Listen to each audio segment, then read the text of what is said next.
Good evening, ladies and gentlemen. If you are here today at 5:30 in Frankfurt, that means that you have a genuine interest into the topic that we are going to discuss today. You are genuinely passionate about distant book markets. I represent the book platform project, of which you can read on our website, so I'm not gonna take any longer from our time today to talk about the project. But let me just tell you briefly that this is a 3 years long program aiming at the development of the book sectors of 3 countries, of what in the European jargon is referred to as the European neighborhood countries, meaning everybody who is in Europe but not in EU, everybody who is at the fringes of the European Union on the eastern side. We are going to talk today, having the impossible task of talking about 3 countries that are very, very different in size. We are going to talk about 3 very different languages, even more than 3, because in these countries we have minority languages as well. So I'm aware that putting these 3 countries together, it's perhaps looks strange, but on the other hand, this is for us, this is the first step of introducing perhaps somehow distant, little known book markets here in Frankfurt at the book fair. Within the book platform project, we do 3 things.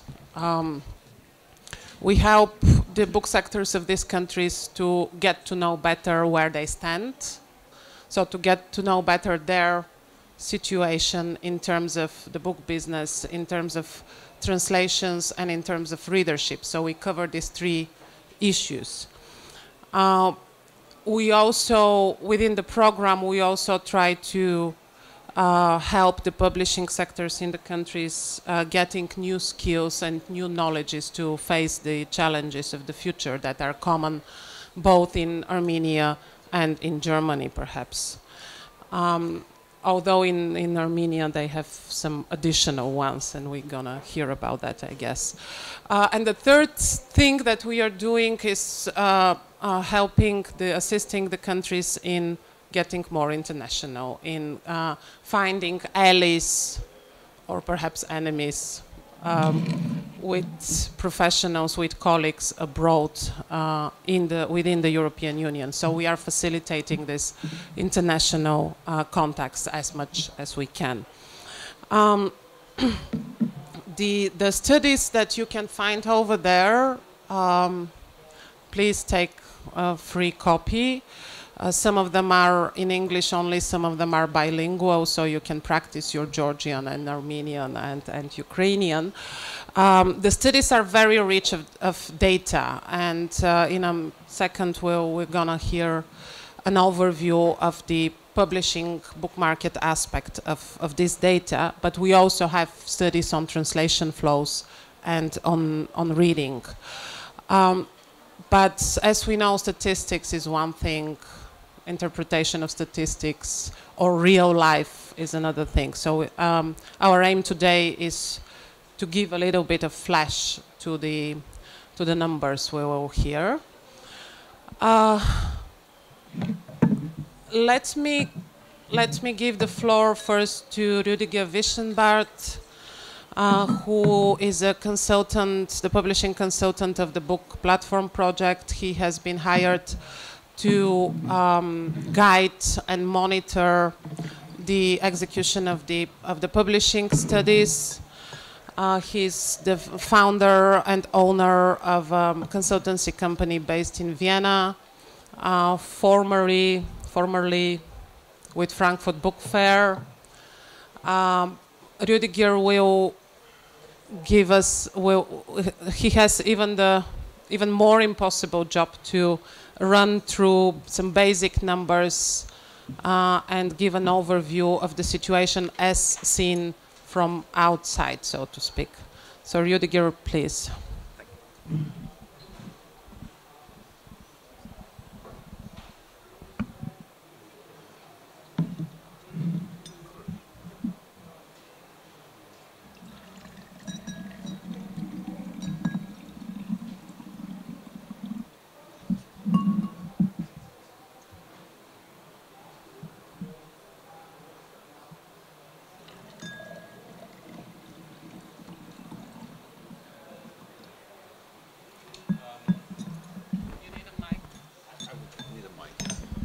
Thank you very much, Yana, for having me here and introducing me so nicely. I guess it's less impossible as a job as you emphasized, for a very simple reason. For me, looking at these very different countries from the outside, there is one very clear common denominator, and that is these days here in Frankfurt and overall we speak a lot about the globalization that is currently occurring in the publishing industry, with huge new markets popping up into our vision of what books in this world are. But we more and more forget that book publishing on a global level does not only consist of those places where we have Amazon, which is a little bit comparable to the old days when we thought that the world was only made of those countries where we've had Coca-Cola. We have a lot of countries where we not only have no Amazon, but which have very rich local book cultures, reading cultures, different scriptures, as we will see in a second, and which are nevertheless very directly affected from the globalization process, but very often in a very challenging way, because everybody, including the local elites, are looking at what's going on the global level, and for the local booksellers, publishers, authors, and reading audiences, it is more and more difficult in a very dire economic environment to continue their various traditions and keep on keeping their book markets and their book cultures alive.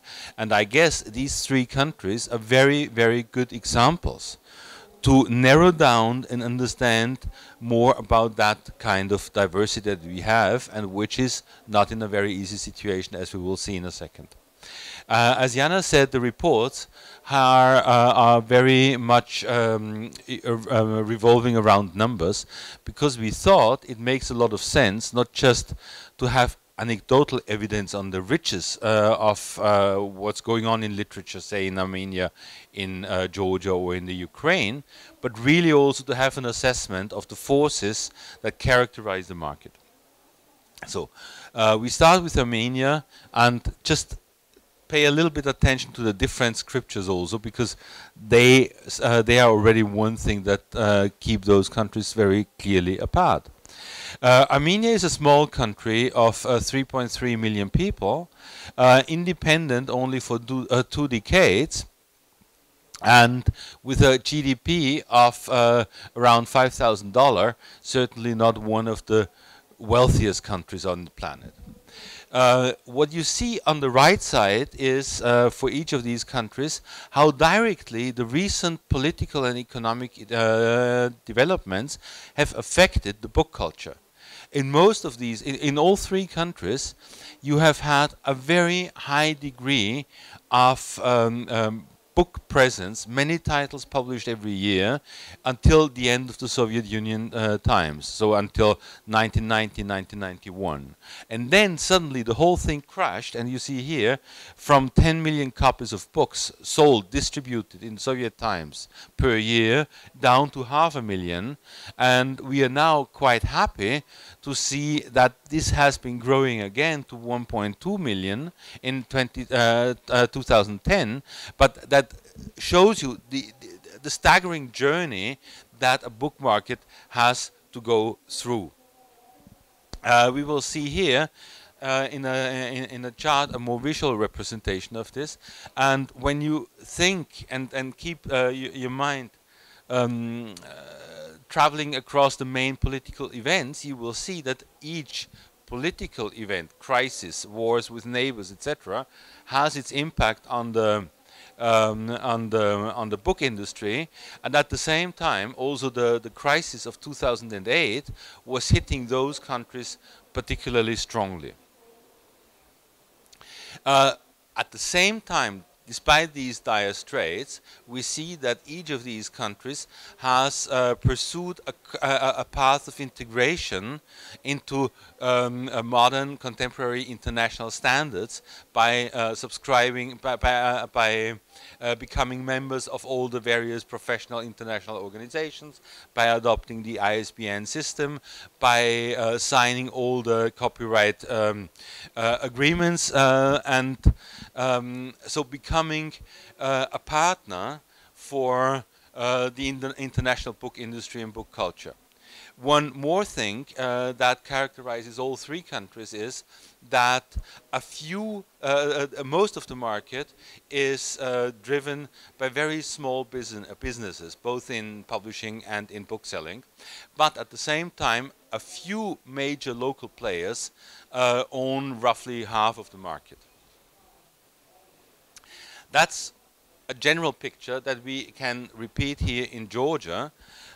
You see again a small country, a country with a very large, overwhelming majority of ethnic Georgians, going through a very difficult period, both in terms of economy and of politics, since its secession from the Soviet Union. And again, you see that impacting onto the book culture.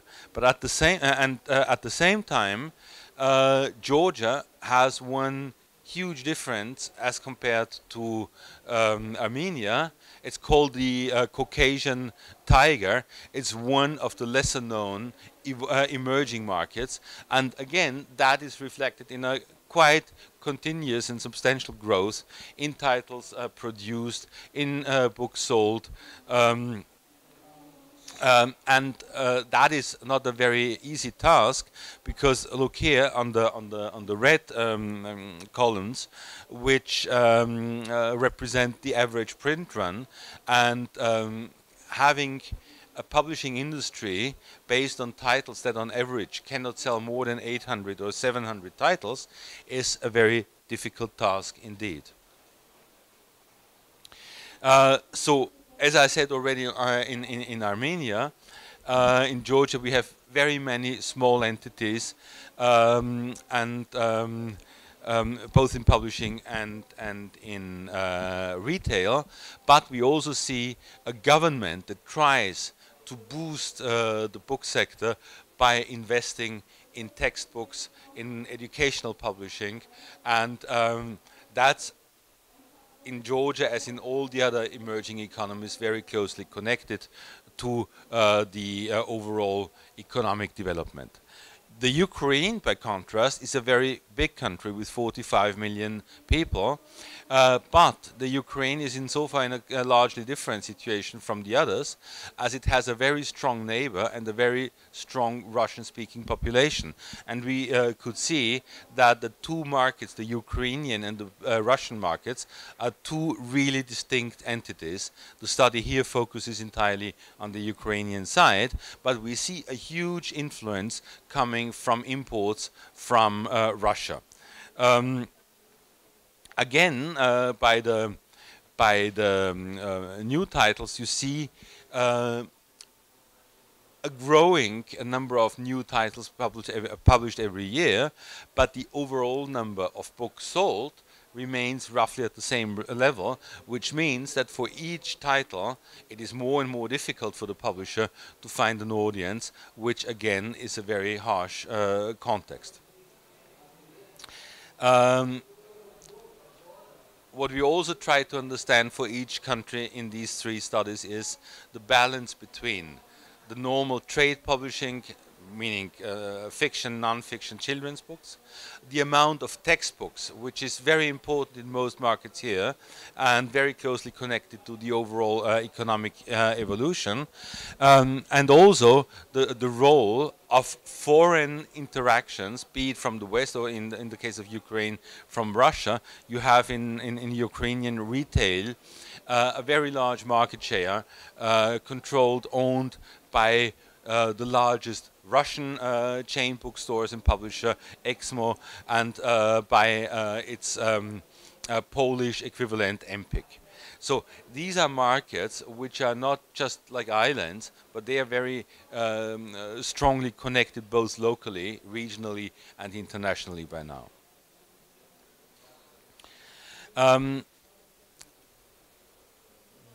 How can we summarize those findings in a few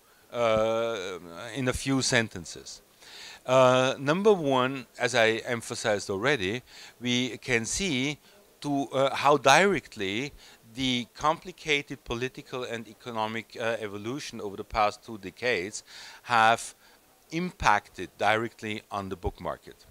That means when those countries want to sustain their book culture, it will require to take care of that sector so that it's not prey to the next economic crisis without any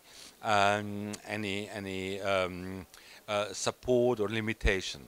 Number two, we saw in all 3 countries very strong local traditions, and they are sustained and supported by local actors who, however, are in a very strong competition from the outside. So the governments in all 3 countries, and particularly in the Ukraine and Georgia, should have a very strong interest in stabilizing the sector. And how do you stabilize a sector in times of change?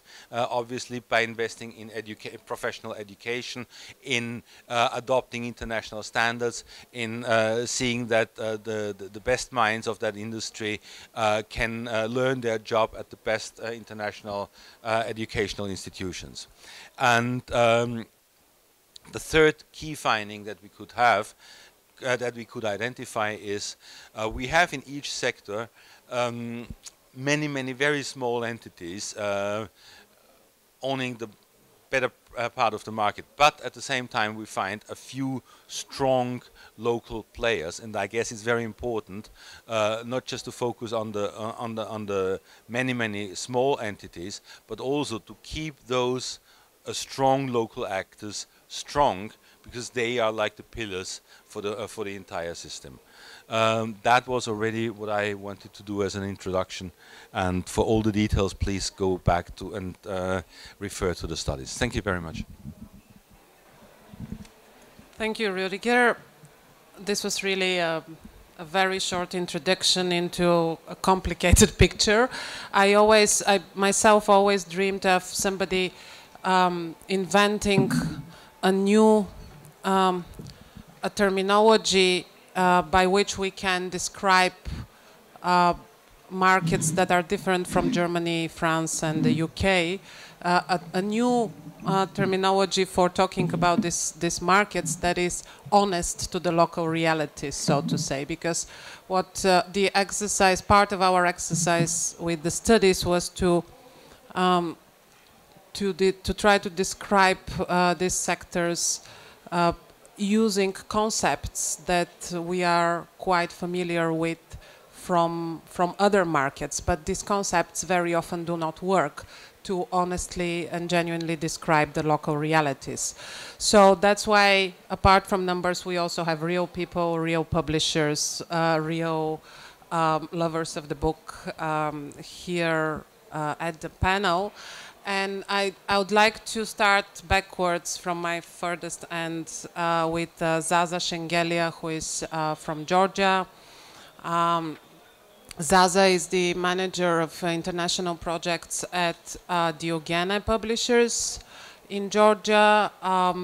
From what I know about Diogene, they also have a very nice, cozy bookshop in Tbilisi, at least the one I have been to. Diogene is also publishing translations into Georgian, and according to the study, you seem to be number 3, publisher number 3 in the country. Maybe you don't feel it from inside, but there is a lot of fuss about Georgia nowadays. We all see the great stand. Georgia is aspiring to be guest of honor in 2017 in Frankfurt, in case you didn't know about that. The ministry is doing quite a lot of efforts to promote Georgian authors abroad, but how does the situation look from inside, so to say? Given that if the average print run is 800 copies, where does this energy for positive changes come from? Because we see number of titles is on the rise. It seems like a small but healthy sector. It's from outside it looks like a little version of Czech Republic, for example, publishing wise. Yes, hello everybody, thank you for coming. Yes, I was quite surprised by these figures, especially by the average print runs, because our publishing house average print runs is like 2,000, and I don't know exactly the print runs of all the publishing houses, but we are in touch with I mean main actors in publishing sector in Georgia, and our print runs is quite similar. But these figures of this average print run is due to the appearance of the new players on publishing market, the small publishing houses who have this kind of limited print runs, and as I think that one of the reasons for that is the multiplication of this small size publishing houses. Small meaning small one person, meaning I mean maybe 3 or 4 to 5 persons, and like maybe 10 to 20 titles per year. But as there is more and more of this kind of publishing houses who appears, I mean it's playing on these figures. More generally, I have to say that our publishing market is constantly growing, but our main problem, I mean, is not in the market as it is, but our main problem is still political stability. As you know, very recently on historic scale, some 5 years ago in 2008, we had a war in Georgia, and it was very negatively and it had very negatively influenced our economy in general and our publishing market as well.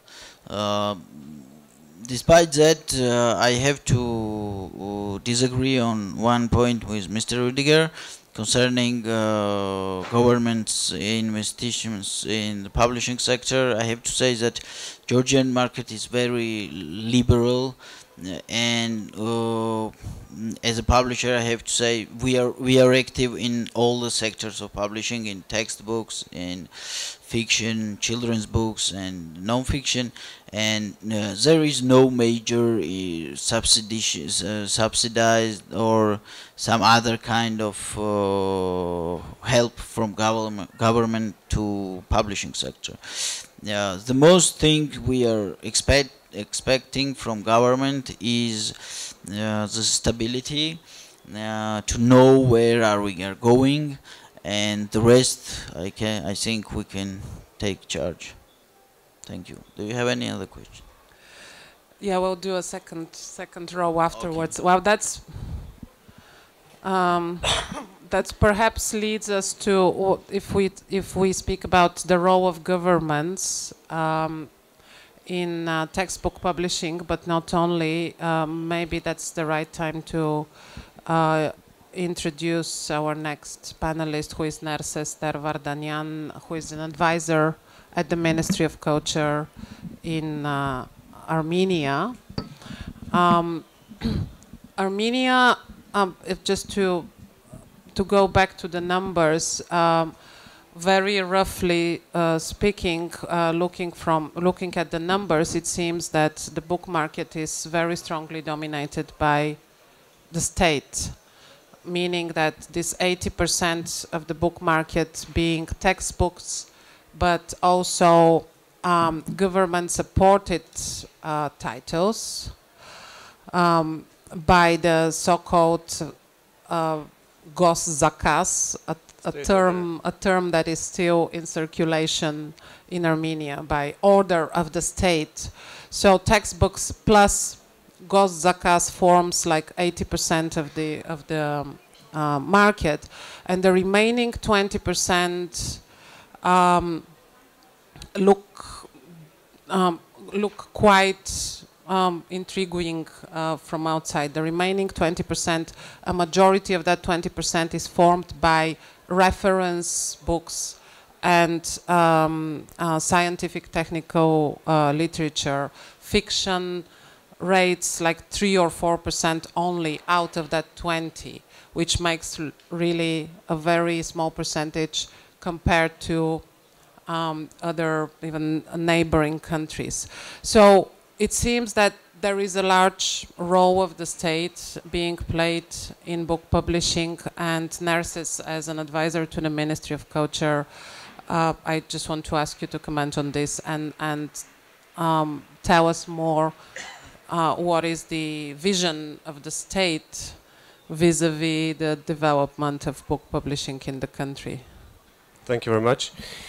Well, first of all, I would like to later check somehow the figures, because 80% of the market, if we consider that 80% of the market is just a textbook, maybe the sources of the information should be a little bit checked, because I'm not sure that all the publishing houses are involved in this investigation, let's say research.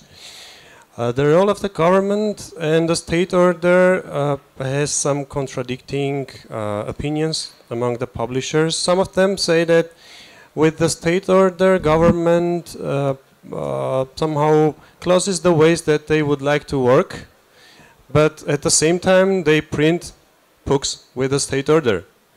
So I think that it should be the process should be with some evolution, not just cutting all the state order and leaving the market for the publishers to print. And each year we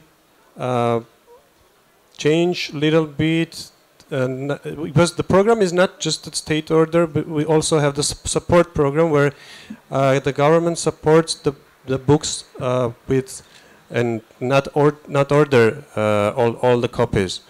And each year we make the support program larger and decrease the state order.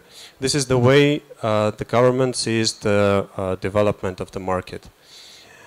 And the support goes also not for the printing, publishing of the books, but also for some projects, literary projects that fostered and also bring new contacts, networks for the publishers and foreign writers.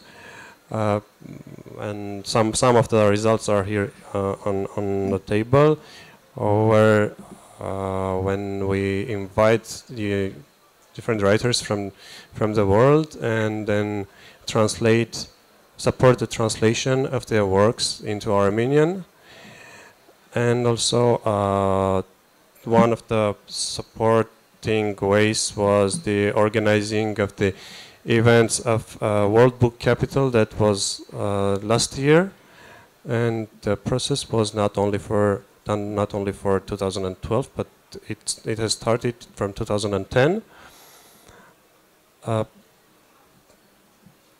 It was involving exhibitions in different countries, participating in the exhibitions, international exhibitions, and also organizing Armenian book exhibitions in different cities of the world. I think that all the countries that were in the Soviet Union are passing this process of going to market and leaving the publishers free from the state support, or just a little support, giving them just a little support. But I think we need time for that. Thank you. Well, in other countries of the world, publishers are pleading with the state for more state support. So I don't know if it's about freedom from state support or freedom to work with some backup. Some of the publishers are against the state support. That's why I'm telling you.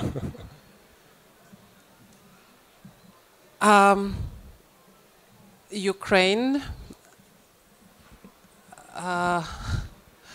One has to go to the Lviv Publishers Forum to see how the optimistic numbers that you just saw are really there. You can really see the healthiness and the wealthiness of the publishing business in Ukraine.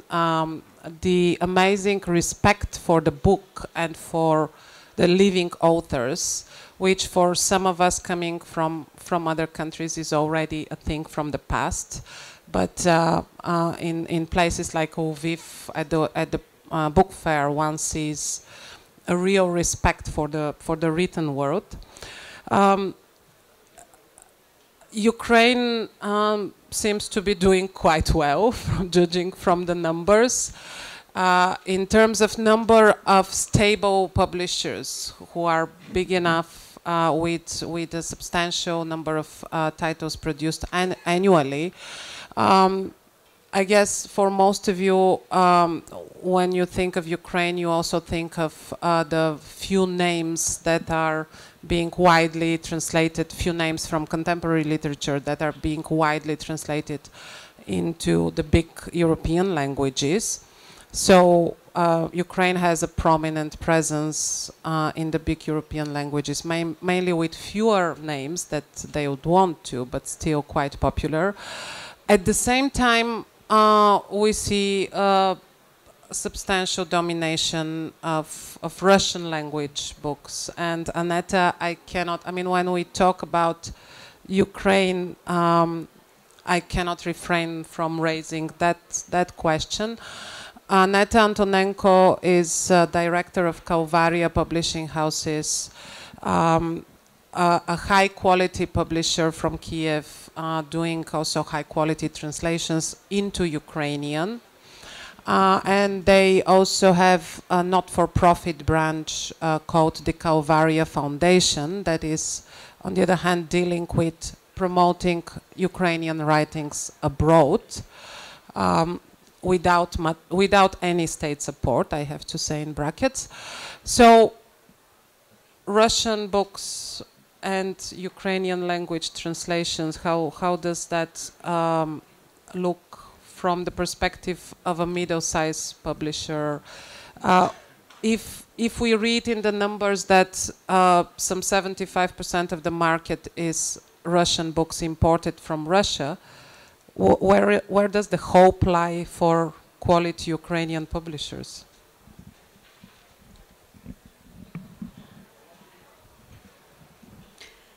Издательство «Кальвария» было организовано.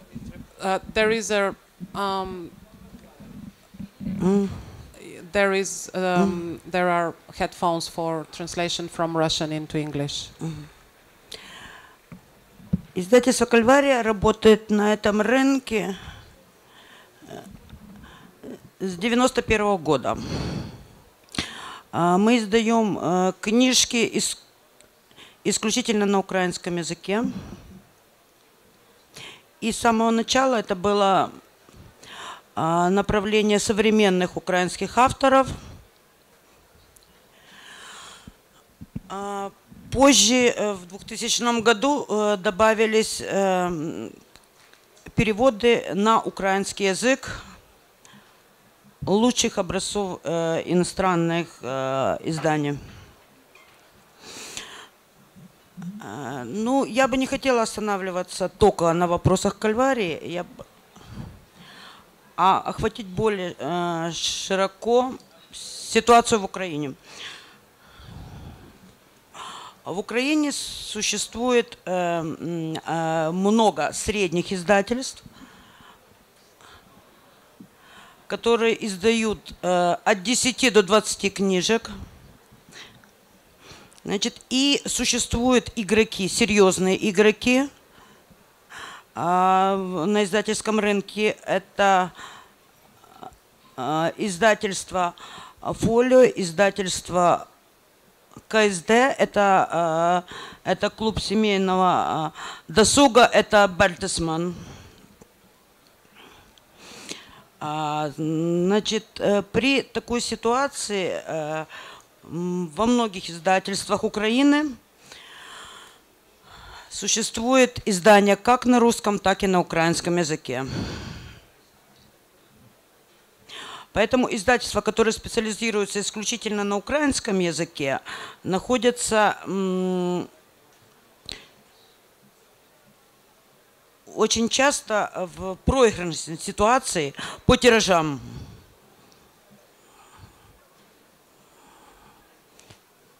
Поэтому издательства, которые специализируются в Украине на издании украинских авторов, должны предоставлять продукцию очень высокого качества.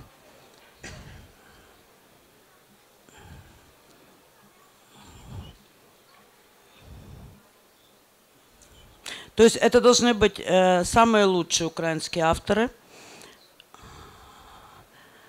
Эти издатели должны представлять этих авторов за границей, что они делают.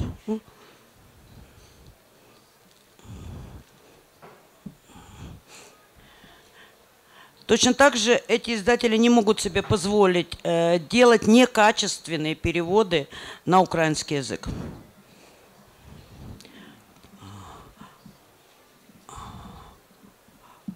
Потому что они сразу же находятся в проигрыше по финансам и количеству русских переводов, которые находятся на территории Украины в связи с двуязычием страны.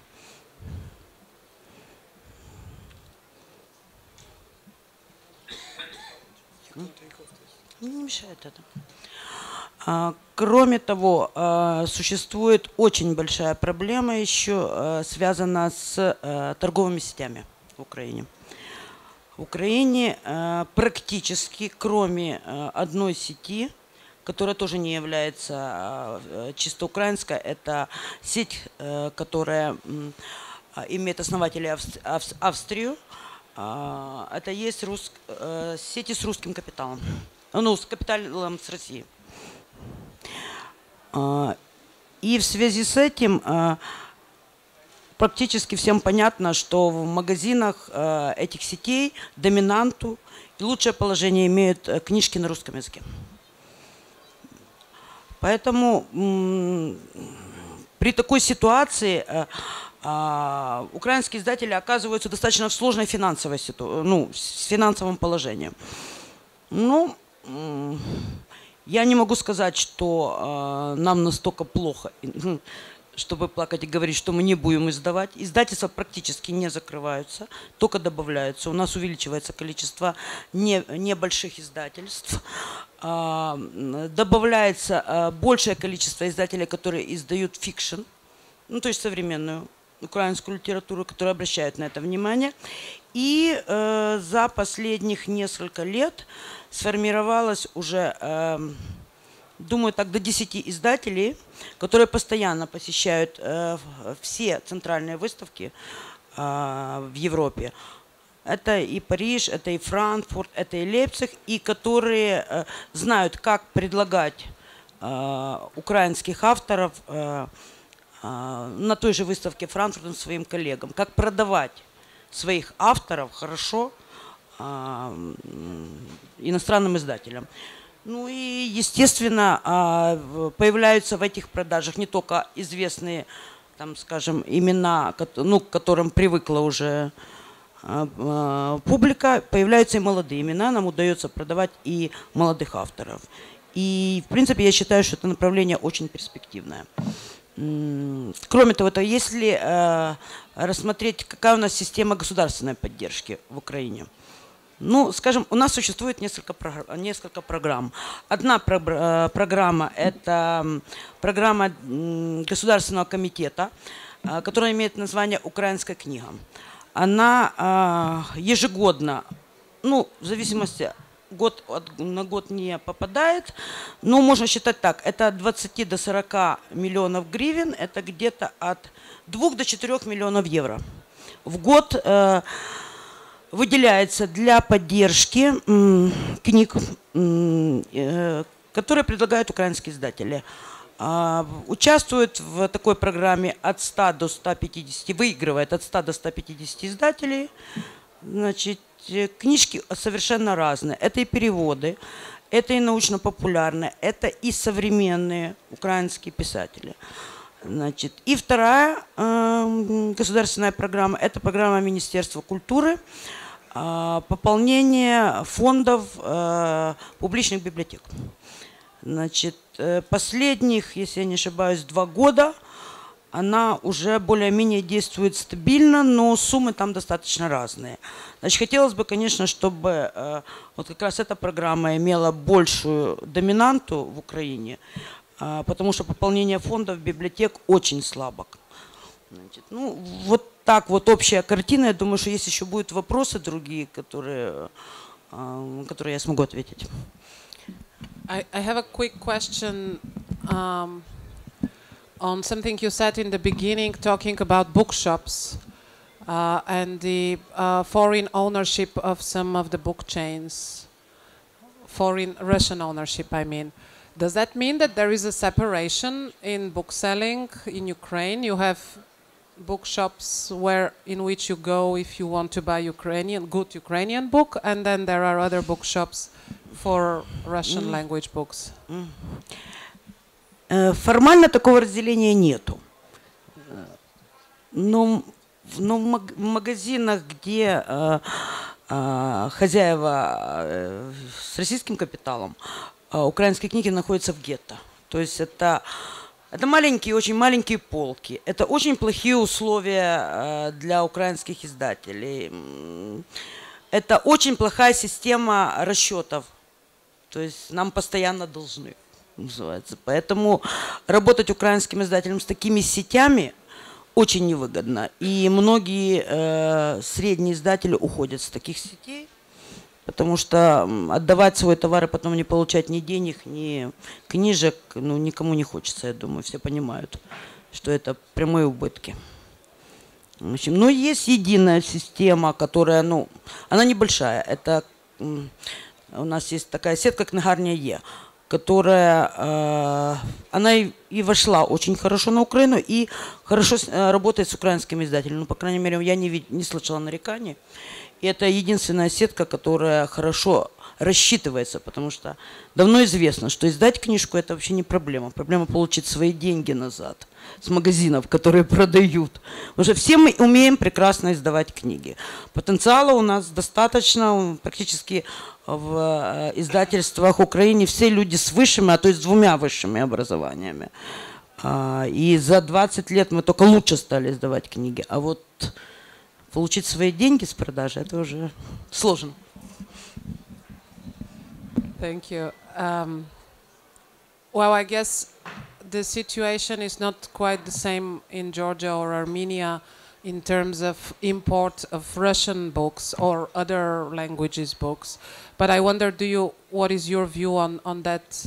because of course, we cannot talk about bilingualism of the population anymore, but still for many people from the middle generation or the older generation, Russian is a language that they easily work with. And how do you cope with this, or is this a problem, or it's an asset in your view? In Georgia, I don't think that it's a problem, and in any case, we don't consider it as a problem, because emergence of the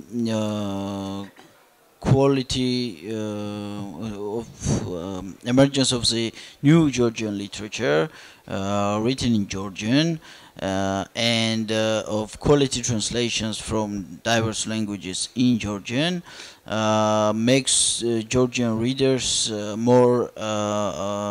it's more attractive for Georgian readers than Russian translations or Russian books in general.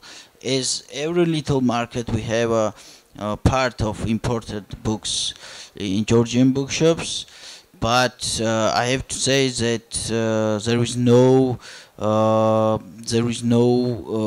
rivalry between Georgian and, for example, Russian or English books, because in every library, I think in every bookshop there is a little corner with imported books in various languages, and there is certainly a market for Russian-speaking people who continues to read in Russian and who follows new Russian literature. But there is no rivalry as we see in Ukraine, in Georgia. So if I am, say, an Armenian teenager or a Georgian teenager who wants to read one of the international bestsellers for my age, like Harry Potter, would I read it first in Russian, in English, or in Armenian or Georgian? Concerning teenagers, it's sure that will be in Georgian or in English, but not in Russian. If if some reader is attracted by Russian books, I should say that it's from elder people. I mean, it's not teenager or above age of 30, for example. Well, in Armenia, I think we have mostly, in case of foreign language books, mostly they are Russian, not English.